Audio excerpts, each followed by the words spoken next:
आज के इस वीडियो में हम लोग डिस्कस करेंगे जो स्टोरी है ब्लिस, जिसको कैथरीन मैन्सफील्ड ने लिखा है, उसके टाइटल को डिस्कस करेंगे।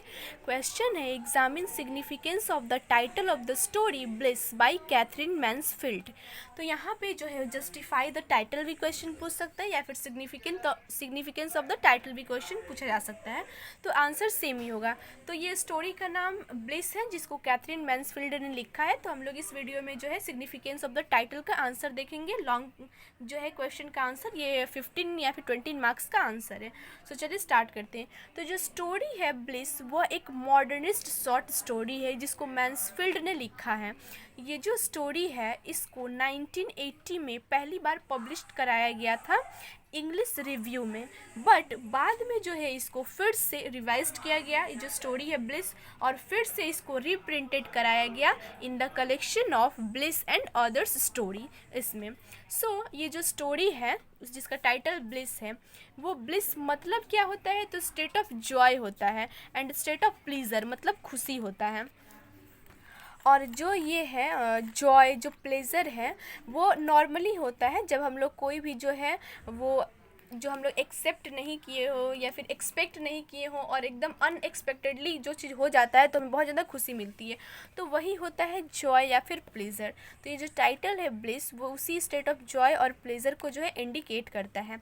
यहाँ पर जो है वो कैथरीन का जो टाइटल है ब्लिस, वो पैराडॉक्सिकल है, क्योंकि यहाँ पर जो मेन प्रोटागोनिस्ट है बर्था, वो बहुत ही ज़्यादा एक प्लीज़र फील करती है on a very ordinary day. एकदम सामान्य नॉर्मल डे पर भी उसे बहुत ज़्यादा खुशी होती है।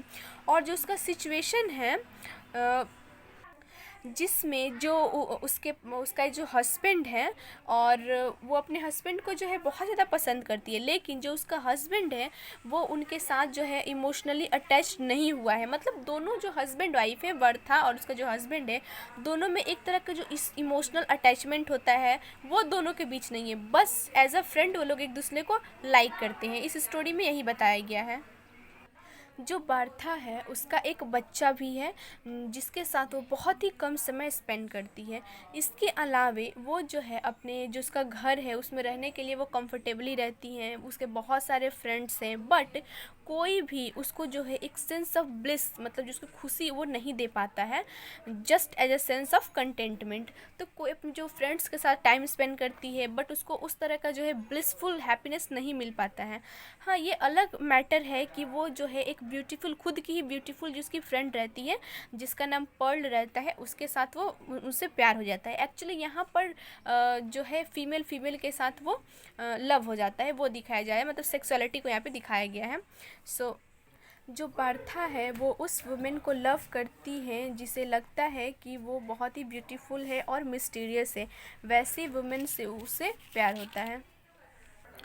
तो यह संभव है कि जो उसका फीलिंग का, जो जेलसी का फीलिंग है उसके फ्रेंड के लिए, वो एक तरह का आशा दिखाता है कि जो उसका रिलेशनशिप है वो उसके हस्बैंड के साथ अच्छा हो सके, क्योंकि जो है पर्ल एक फ़ीमेल है और फीमेल का अट्रैक्शन का कोई मतलब सोसाइटी में एक्सेप्ट किया नहीं जाता है। इसलिए वो उससे एक जेलसी का फीलिंग लाती है ताकि जो है उसका जो रिलेशनशिप उसके हस्बैंड के साथ अच्छा बन सके, और इसी चीज़ को वो एक फीलिंग ऑफ ब्लिस के तरह जो है वो इंटरप्रेट करती है। वो सोचती है कि ये जो उसका फीलिंग ऑफ ब्लिस है वो किसी तरह से जो है उसके हस्बैंड के तरफ अट्रैक्ट हो और वो अपने हस्बैंड के प्रति जो है वो उस तरह की फीलिंग को ला सके, बट ऐसा हो नहीं पाता है, पता नहीं क्यों। उसके मतलब उसके अंदर एक पर्सनालिटी है कि वो जो है उसी के तरफ ज़्यादा अट्रैक्ट होती है, पर्ल की तरफ। हालांकि वो ट्राई करती है कि जो अपना रिलेशनशिप है वो अपने हस्बैंड के साथ अच्छा बना सके और हस्बैंड के साथ ही अपनी लाइफ को अच्छे से वो स्पेंड कर सके, जिसके वजह से जो उसका अपना पर्सनल जो है फीलिंग है ऑफ ब्लिस है उसको भी वो दबा देती है। तो इस तरह का जो सीन है वो हमें दिखाता है कि किस तरह से वो एक ऐसी सिचुएशन में चली जाती है जिस सिचुएशन से जो है वो रिकॉन्साइल कर पाना बहुत ही डिफ़िकल्ट होता है। तो आखिरकार जो ब्लिस है उसे हम लोग कह सकते हैं कि ये एक शॉर्ट स्टोरी है जो हमें हेल्प करता है पहचानने के लिए कि जितनी सारी भी जो वुमेन है उनके जो फीलिंग है, तो ये जो फीमेल का जो फीलिंग है वो ये मैटर करता है कि जो वुमेन है उस अपने अपने अंदर जो छुपा हुआ फीलिंग है उसको वो पहचान पाती है या फिर नहीं पहचान पाती है। तो ये जो है वही दिखाता है कि वो किस तरह से एक पैराडॉक्सिकल सिचुएशन में चली जाती है। जो वुमेन अपना जो अंदर का डिज़ायर है, वो फीलिंग है, उसको दबा लेती है तो उसका लाइफ अच्छा बन जाता है, बट जो नहीं दबा पाती है तो उनको जो है वो सफ़र करना पड़ता है।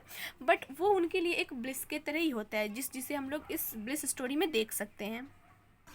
जो उसका जो है वो लैक ऑफ रियल ब्लिस है, मतलब उसके लाइफ में जो रियल ब्लिस है उसकी कमी तब हो जाती है जब उसे ये पता चलता है स्टोरी के अंत में कि जो उसका हस्बैंड है, जो उसका अफेयर पर्ल के साथ है। ये सच्चाई को जान करके जो उसका पूरा सेंस ऑफ ब्लिस है वो एकदम हिल जाता है, वो अंदर से पूरी तरह से टूट जाती है। कि जिस हस्बैंड के ऊपर उसे इतना भरोसा था और जिस फ्रेंड के ऊपर उसे भरोसा था, उन दोनों ने मिलकर उसके साथ जो है वो उसे धोखा दिया है।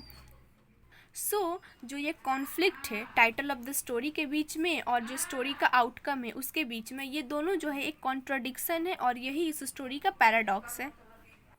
तो इस स्टोरी का जो है वो आयरनी ये है कि जो बर्था है उसको लगता था कि उसको विश्वास था कि जो उसका लाइफ है वो बिल्कुल परफेक्ट एंड ब्लिसफुल लाइफ है, बट इन रियलिटी में हम लोग देख सकते हैं कि जो बार्था है वो बिल्कुल एक फूल्स पैराडाइज में रहती है।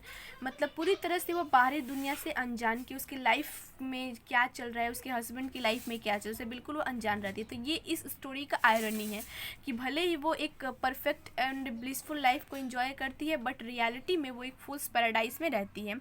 तो आयरनिकली जो है वो हरी उसके हस्बैंड का नाम रहता है, तो उसमें उसको कोई भी ब्लिस नहीं मिलता है बार्था को।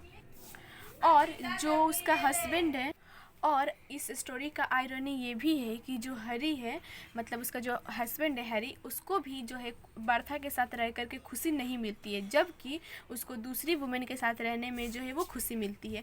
तो इस स्टोरी का आयरनी ये भी है।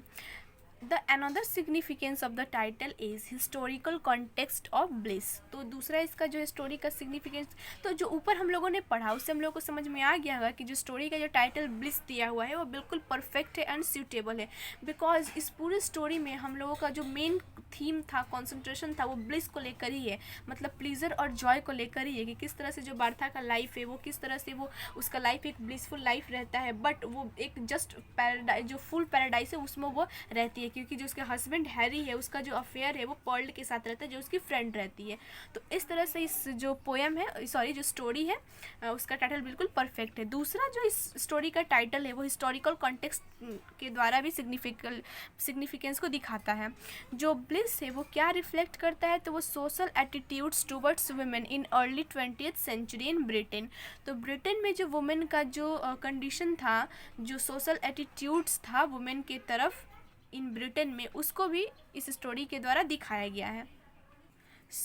ये जो ब्लिस स्टोरी है वो हिस्टोरिकली क्यों इस सिग्निफिकेंस है इसका टाइटल, बिकॉज जब ये स्टोरी लिखी गई थी ब्लिस स्टोरी 1918 में, उसी वक्त क्या हुआ था, जो ब्रिटेन में जो वुमेन है उन लोगों को इससे पहले जो है वो वोट देने का अधिकार नहीं था। ये ईयर ही है 1918 जब ब्लिस जो है वो स्टोरी पब्लिश हुई थी। इसी के दौरान जो है वो ब्रिटेन की जो फीमेल है उनको वोट देने का अधिकार मिला, जिससे ब्रिटेन में एक प्लीज़र एंड जॉय का माहौल मतलब बन गया। इसीलिए जो स्टोरी है वो हिस्टोरिकली भी इसका सिग्निफिकेंस रोल प्ले करती है। तो इस पॉइंट ऑफ व्यू से भी जो है स्टोरी का जो टाइटल बिल्कुल परफेक्ट है। तो ये जो स्टोरी है वो हमें इनकरेज करती है, फीमेल को इनकरेज करती है कि जो हम अपने लाइफ है उसको बहुत ही क्लोज़र लुक से उसे देखें और उसे एनालिसिस करें। Therefore, from the above mentioned point of view, we can say that the title is very significant and very appreciable.